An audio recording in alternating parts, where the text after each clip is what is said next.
Kgotso means peace. Did you know that Lesotho was a former British colony? Did you know that Lesotho is a country inside South Africa? Did you know that the Basotho would give up their last meal and go hungry? Why? Because there's a guest. That guest has the ultimate priority. Did you know that Sesotho is a language spoken by the Basotho people in Lesotho? Did you know that I can speak this language?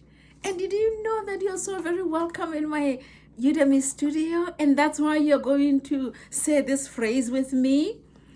Ke qala moqoqo qetellong hoba qalong wa qabola.